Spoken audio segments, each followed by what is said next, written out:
Assalamualaikum warahmatullahi wabarakatuh. Apa kabar anak-anak ustazah? Semoga dalam keadaan sehat walafiat dan tetap semangat belajar. Sekarang kita akan melanjutkan pembelajaran kita. Tema 5, subtema 3, pengaruh perubahan cuaca terhadap kehidupan manusia. Pembelajaran 1, 2, dan 3. Seperti biasa, marilah kita mulai pembelajaran kita dengan bacaan basmalah. Bismillahirrahmanirrahim. Semoga Allah mempermudah Ananda dalam memahami pembelajaran berikut ini. Di Indonesia terdapat 2 musim. Yang pertama, musim hujan, dan yang kedua, musim kemarau. Pada musim hujan, hujan sering turun, sinar matahari terhalang oleh awan tebal. Biasanya orang lebih memilih untuk melakukan kegiatan di dalam ruangan. Suhu udara akan terasa lebih dingin dan orang biasanya akan menggunakan pakaian yang tebal dan hangat. Pada musim kemarau, hampir setiap hari cuaca cerah, matahari juga bersinar terik.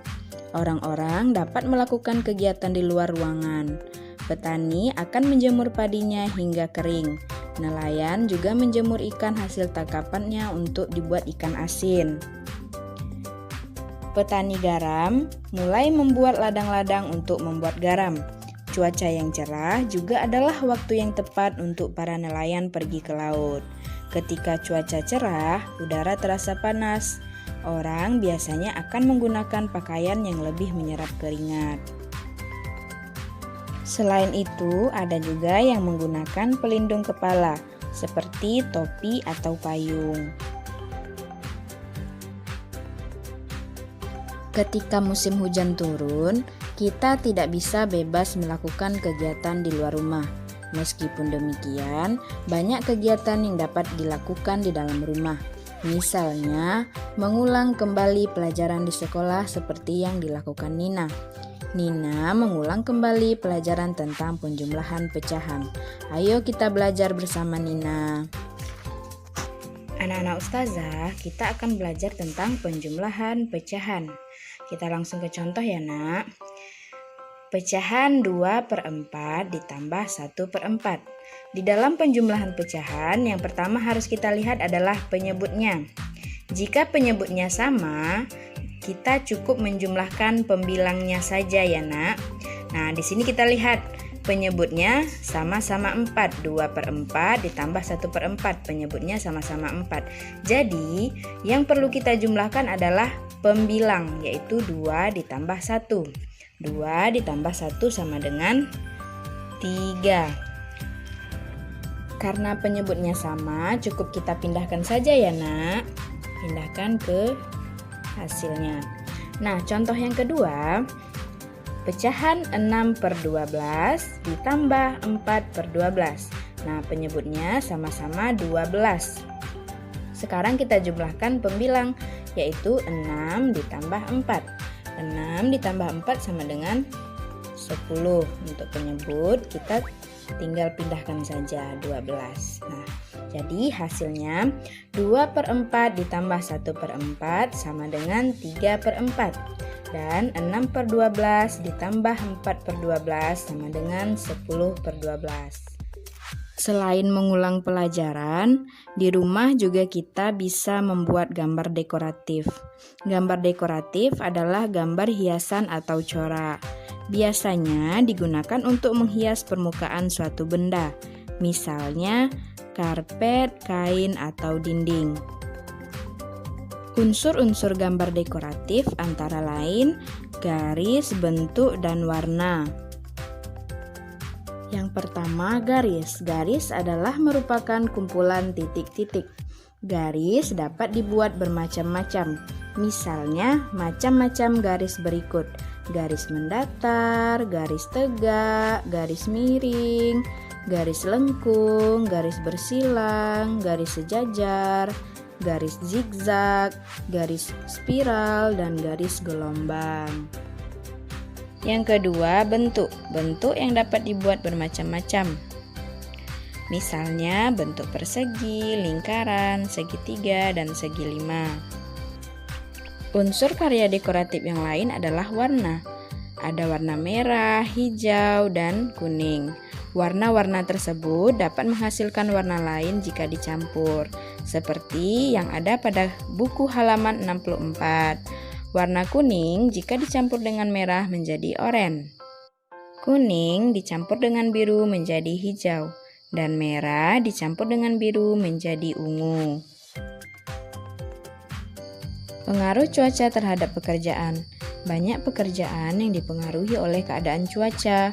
Pekerjaan-pekerjaan tertentu memiliki cuaca yang tepat agar dapat berjalan dengan lancar. Misalnya pilot, nelayan, petani, dan perajin. Pilot perlu mengetahui keadaan cuaca agar penerbangan aman dilakukan. Penerbangan sering dibatalkan ketika cuaca buruk, misalnya ketika terjadi badai. Terbang saat cuaca buruk bisa membahayakan semua yang ada di dalam pesawat. Cuaca juga mempengaruhi kegiatan nelayan. Nelayan tidak akan pergi melaut jika cuacanya buruk.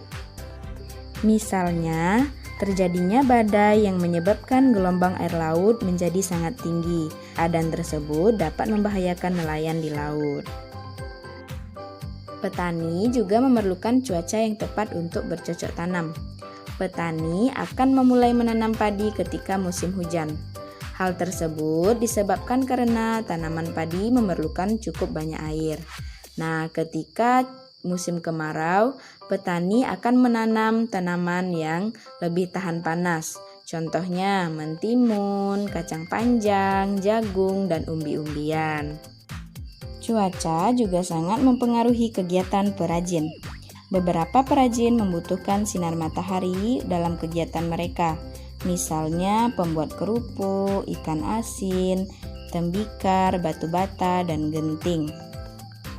Kerupuk dan ikan asin harus dijemur sampai kering sebelum dapat dikemas dan dijual. Begitu juga dengan tembikar, batu bata, dan genting. Selain cuaca hujan, petani juga membutuhkan cuaca cerah untuk menjemur hasil panen padi. Petani bergotong royong dalam menjemur padi. Gotong royong adalah salah satu contoh sikap bersatu.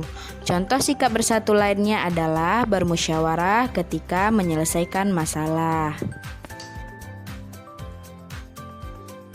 Cuaca juga mempengaruhi pakaian yang digunakan. Ketika cuaca cerah, suhu udara terasa panas. Kita biasanya menggunakan pakaian yang mudah menyerap keringat, misalnya pakaian berbahan katun, dan ketika keluar rumah juga mengenakan topi atau payung supaya terlindungi dari panas matahari. Ketika cuaca hujan, suhu menjadi lebih dingin dari biasanya. Kita akan menggunakan pakaian yang lebih tebal agar tubuh tetap hangat, misalnya menggunakan jaket atau sweater. Ketika keluar rumah, kita juga menggunakan jas hujan atau payung yang terbuat dari plastik agar tubuh terlindungi dari air hujan. Itulah penjelasan Ustazat untuk pembelajaran kita kali ini. Marilah kita sudahi pembelajaran kita dengan bacaan hamdalah. Alhamdulillahirabbil alamin. Terima kasih. Wassalamualaikum warahmatullahi wabarakatuh.